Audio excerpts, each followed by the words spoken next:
Hello friends. क्या कभी आपके फैमिली में या फ्रेंड्स को कोई पेसमेकर के बारे में एडवाइस किया गया है? ये हो सकता है आपकी किसी फैमिली या फ्रेंड्स को कोई पेसमेकर इम्प्लांट भी हुआ हो। सो फ्रेंड्स, पेसमेकर एक बहुत ही मिरेकलस डिवाइस है। ये किसको लगाई जाती है? पेसमेकर कैसे लगता है? क्यों लगता है? क्या इसको लगाने के दौरान कोई प्रॉब्लम भी हो सकती है? और इसको लगाने के बाद इंसान का जीवन कैसा रहता है? सो इन सब के बारे में आज मैं आपको डिटेल से बताऊंगा। So stay with me. I am doctor Veer Bhan Balai. I am working as an cardiologist at Manipal hospital Dwarka. So friends, in 1950 mister John Hopps, एक कैनेडियन बायोमेडिकल इंजीनियर ने दुनिया का पहला पेसमेकर बनाया था। एंड इन 1958 मिस्टर लार्सन को दुनिया का पहला पेसमेकर इम्प्लांट किया गया था। एंड फ्रेंड्स, आपको ये जानकर हैरानी होगी कि पेसमेकर लगने के बाद mister Larsen survived for 43 more years. In fact, he out survived his doctor. यानी कि वो उनके डॉक्टर का मृत्यु जल्दी हो गया था comparison to mister Larsen, a patient who received an pacemaker. But friends, आप लोगों को यह भी जान के हैरानी होगी कि मिस्टर लार्सन को अपने जीवन के दौरान लगभग 26 बार पेसमेकर का डिवाइस चेंज करवाना पड़ा। जी हाँ फ्रेंड्स।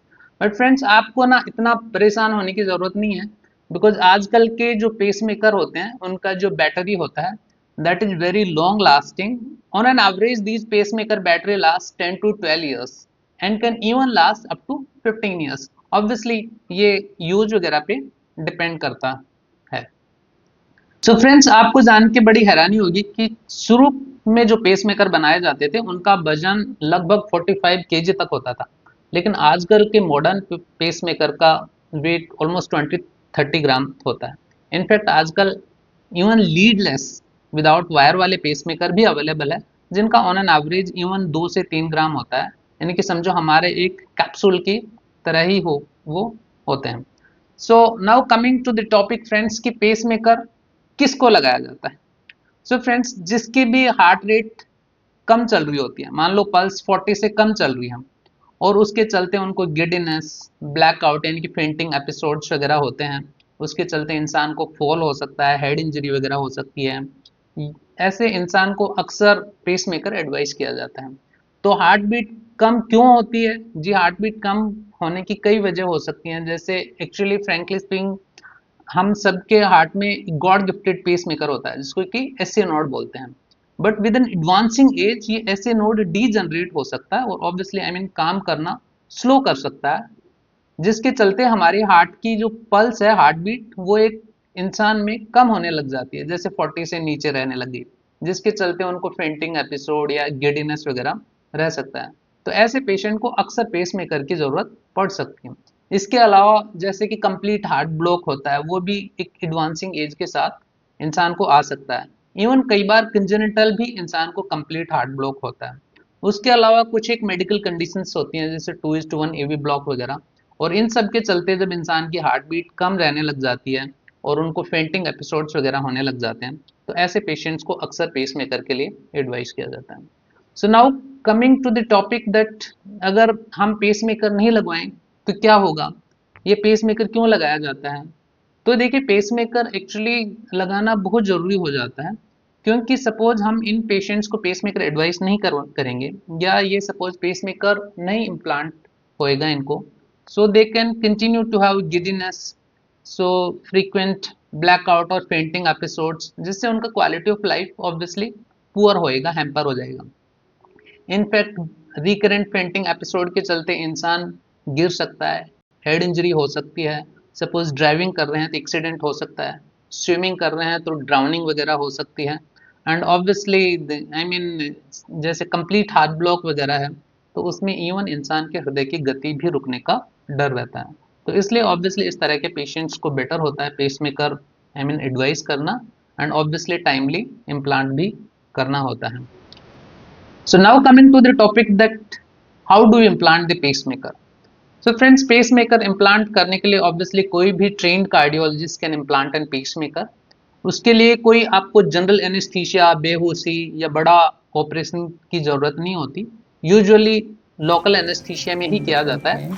स्मॉल इंसिजन दिया जाता है आपकी कॉलर बोन के नीचे, एंड ऑब्वियसली उसमें हम ये पल्स जनरेटर स्किन और सॉफ्ट टिश्यू के नीचे रखते हैं और इससे दो लीड्स कनेक्ट करके हार्ट में जाती हैं नस के थ्रू, और वो एक हार्ट के राइट एट्रियल चैम्बर में जाता है और दूसरी हार्ट के राइट वेंट्रिकल चैम्बर में जाता है, और फिर इलेक्ट्रिकल स्टिमुलेशन के थ्रू ये पेसमेकर हमारी हार्ट की बीट्स जनरेट करवाता है, जिससे कि ऑब्वियसली हम बाहर से प्रोग्राम कर सकते हैं एंड हम हार्ट बीट अपने हिसाब से रख सकते हैं कि इंसान की हार्ट बीट हमने लोअर 60 रखनी है या 70 कर रखनी है, और इसको बाद में भी फ्रीक्वेंटली कभी भी रीप्रोग्राम किया जा सकता है पेशेंट की नीड्स के हिसाब से।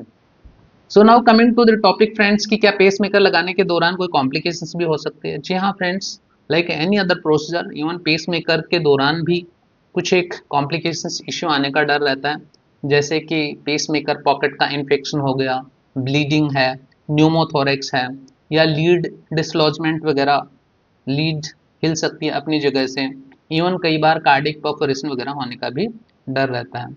And now coming to the topic friends, कि पेसमेकर लगने के बाद क्या सावधानी रखनी जा पड़ती है। So in the initial days, जब तक कि वुंड हील नहीं हो जाता, obviously we ask to keep wound dry at least for 7 days। हमें उस साइड करवट लेके सोने से भी थोड़ा मना करते हैं, 48 आवर्स के लिए आर्म को भी रिस्ट्रिक्ट करते हैं। उसके बाद we ask them to avoid कि उस साइड से कोई हैवी वेट लिफ्टिंग वगैरह नहीं करनी। 6 वीक तक हाथ को सिर से ऊपर ले जाने के लिए भी मना किया जाता है, सो दैट हमारा लीड वगैरह जो हार्ट में इम्प्लांट किया गया है it should not dislodge, otherwise it may require revision of surgery that we don't want to land up there. Okay friends, now coming to the topic कि pacemaker लगने के बाद इंसान का जीवन कैसा रहता है।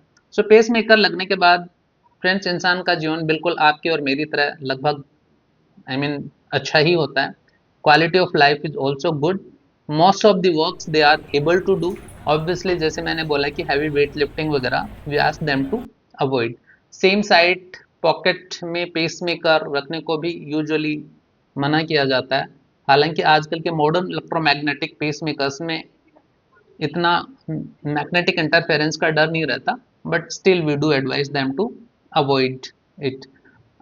And subsequently obviously patient can drive also if it's required, and obviously then regularly 6 months वगैरह पे हम इन पेसमेकर्स को चेक भी करते हैं, प्रोग्रामिंग वगैरह जो कि एक्सटर्नली रख के एक डिवाइस से ही किया जा सकता है।